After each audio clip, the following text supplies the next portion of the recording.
अस्सलाम वालेकुम। Farooq bag मिस्सा Canada से। आज है नवंबर की 24 तारीख सन 2020। तो आज फिर मुल्की हालात पे कुछ बात करते हैं।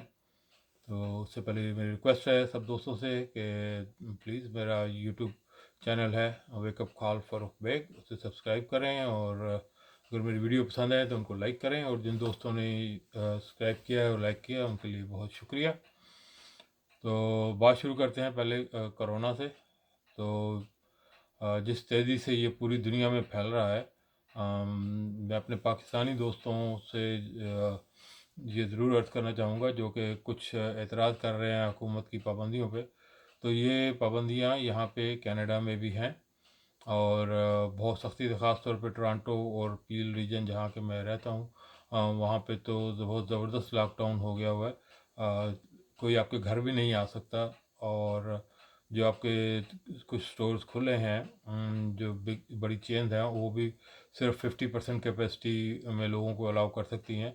छोटे रेस्टोरेंट, छोटे स्टोर्स, हर तमाम बंद कर दिए गए हैं, और अब स्कूलों को भी बंद करने का सोचा जा रहा है। तो जो दोस्त हजरात स्मॉल बिजनेसमैन वहाँ पे कंप्लेन कर रहे हैं, उनसे मेरी यही रिक्वेस्ट है कि ये दुनिया में ही हो रहा है, मजबूरी है, कोई भी नहीं चाहता, कोई गवर्नमेंट भी नहीं चाहती कि वो अपनी इकानमी को तबाह व बर्बाद करे, और क्योंकि कल को उसी को जवाब देना पड़ेगा।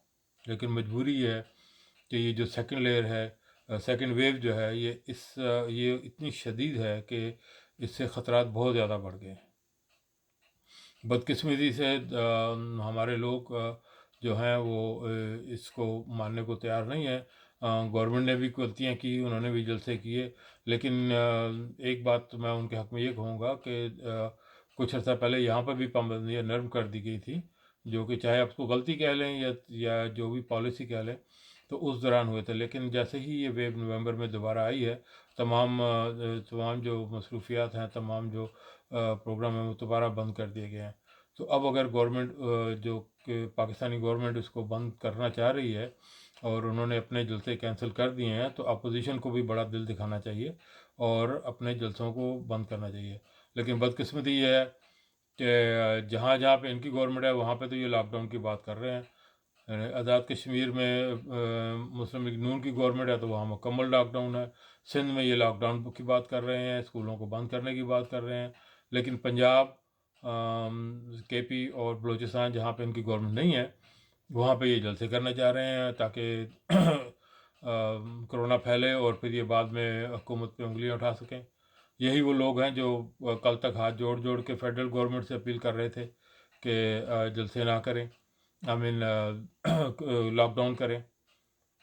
अब नबील कबूल जैसे बंदे जो मेरा ख्याल है वो तो अपना ज़हनी तवाज़न ये विपत वाले खो बैठे हैं, जो इनके साथ गिलगित बल्तिस्तान में हुआ है। तो वो साफ फरमा रहे हैं जी हम तो जलसे करेंगे, जिनको अपनी जान प्यारी है वो ना आए। तो इस हद तक ये लोग गिर गए हैं। अब उसको मैं ये पूछता हूँ कि ये जो बिलावल भुट्टो ने अपने आप को क्यों आइसोलेट किया है? आए ना आप, बाहर निकले। क्या उसको अपनी जान ज़्यादा प्यारी है? ये अल्लाह ताला की तरफ से आप लोगों को सज़ाएं मिल रही हैं। जो जो पाकिस्तान के लिए ख़िलाफ़ हरकतें कर रहा है, अल्लाह ताला उसको इस दुनिया से उठा रहा है, या फिर उसको इस अज़ाब में मुब्तला कर रहा है। और ये लोगों को तभी अकल आएगी। बदकिस्मती की बात है कि हम लोग बजाय अपने मुल्क का सोचने के, और ख़ास तौर पे मैं उन लोगों की तरफ मैं ये इशारा कर रहा हूँ जो सिर्फ अपनी ज़ाती ज़ेद, हट धर्मी और कम अक्ली की वजह से झूठी खबरें पाकिस्तान की चला चला के अपने आप को लीडर बना रहे हैं, कि थोड़ा सा खुदा का खौफ करें, कोई पाकिस्तान के बारे में सोचें, कोई अल्लाह को भी आपने जवाब देना है। अब खादम रिजवी की मौत का भी जनाब वो झूठी खबर लगा दी कि शायद इसको भी गवर्नमेंट ने मरवाया है। यानी कि तुफ़ है आपकी अकल पे, और आपकी मुल्क दुश्मनी पे, और आपकी मुनाफ़कत पे। थोड़ी सी शर्म करें। अब क्या बिलावल भुट्टो को भी एजेंसियों ने ही कोरोना लगवा दिया? कल को अगर फजल रहमान को या जो दूसरे जो हैं उनको कोरोना हो जाता है अपनी हरकतों की वजह से, तो उसका इल्ज़ाम पे भी आप एजेंसी पे लगाएंगे। फिर आप कहते हैं ये हमें गद्दार क्यों कहा जाता है? क्योंकि आप एक इंडियन एजेंडे पे काम कर रहे हैं। आप लोग इंडिया से चेक लेते हैं, आप लोग इंडिया के काम करते हैं, और और यही आप सिर्फ अपने यहाँ पे जलसे जुलूस और प्रोग्राम करने के लिए اپنے آپ کو لوگ پیش کرتے ہیں. کوئی کسی کا ٹی وی چینل چل رہا ہے تو کسی کا ریڈیو پروگرام چل رہا ہے اور کسی کا یہ میلاد النبی اور دوسرے شو چل رہے ہیں.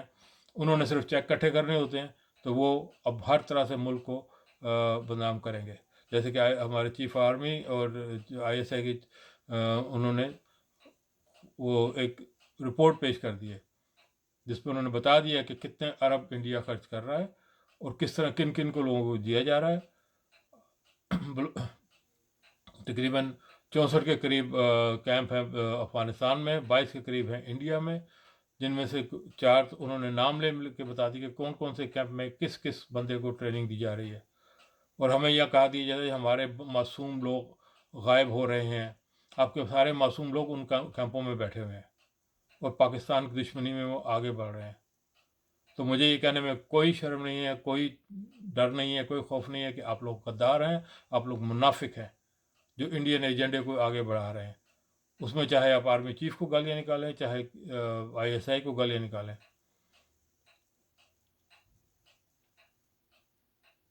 تھوڑا سا خیال کریں، کل کو ہم سب نے اللہ کو جواب دینا ہے. مجھے حیرانی ہوئی ہے کہ وہ بندہ جو ممبر رسول پہ بیٹھ کے گالیاں نکالتا ہے، جو ممبر رسول پہ بیٹھ کے سور کہتا ہے، دلے کہتا ہے اور بہن کی گالیاں نکالتا ہے، اس کو ہم عالم مان رہے ہیں. مجھے معلوم ہے کہ بہت دوست مجھ سے ناراض ہوں گے، جی آپ ہمارے فرقے پہ اٹیک کر رہے ہیں. میں کسی کے فرقے کو نہیں مانتا اور نہ ہی کسی کے فرقے پہ اٹیک کرتا ہوں. جو غلط ہے وہ غلط ہے، چاہے وہ فضل الرحمان ہو، چاہے وہ نورانی صاحب ہوں، چاہے وہ آپ کے سراج صاحب ہوں یا خادم رضوی ہو. کیونکہ میں نے نہ آج تک ان فرقوں کو مانا ہے اور نہ ہی میں نے ان کی پرستش کی ہے.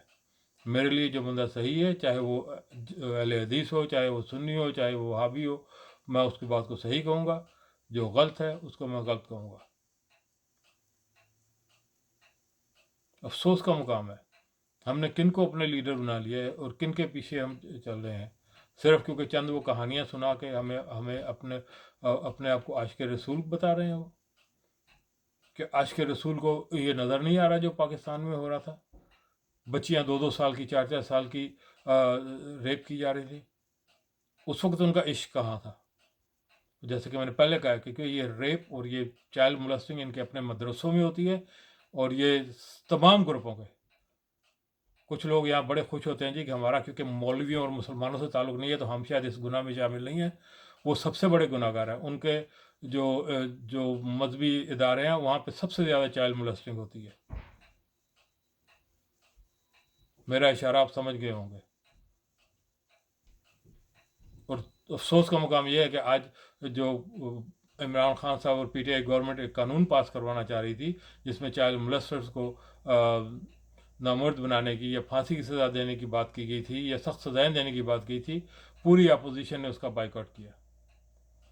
سو مچ سو کہ آج ان کو آرڈیننس لانا پڑا بجائے کہ اس کو پارلیمنٹ میں اپروو کرایا جاتا. تو خوشخبری ہے قوم کے لیے، آج کے بعد یہ آرڈیننس پاس ہو گیا ہے کہ جو کوئی بھی چائلڈ مولسٹر ہوگا اس کو 10 سے 25 سال کی سزا دی جا سکتی ہے اور نامرد بھی بنایا جا سکتا ہے. اور یہی ان درندوں کی سزا ہونی چاہیے تھی. لیکن شرم کا مقام ہے PPP کے لیے، PML کے لیے اور یہ تمام سو کالڈ مذہبی جماعتوں کے لیے، کیونکہ وہ صرف ویسٹ کو خوش کرنے کے لیے اور حکومت کے خلاف کام کرنے کے لیے انہوں نے اس کو سپورٹ کرنے سے انکار کیا. تو ذرا اپنے رویوں پہ غور کریں، اپنے آئینے چہروں میں دیکھیں. تو ہاں مجھے بھی دیکھنا چاہیے، اگر میں کہیں غلط ہوں تو ضرور مجھے بتائیے. بہت شکریہ. آخر میں پھر وہی دعا کروں گا، اللہ تعالیٰ پاکستان اور پاکستان کے اندرونی اور بیرونی دشمنوں کو تباہ و غارت کرے، ان کو اس دنیا میں ذلیل و خوار کرے، اور جو بھی پاکستان کے خلاف کوئی کام کر رہا ہے اس کو اس دنیا میں اس کا منہ کالا ہو اور جہنم میں وہ آخرت میں وہ جہنم کا ایندھن بنے. کہ یہ سب مل کے آمین ثم آمین.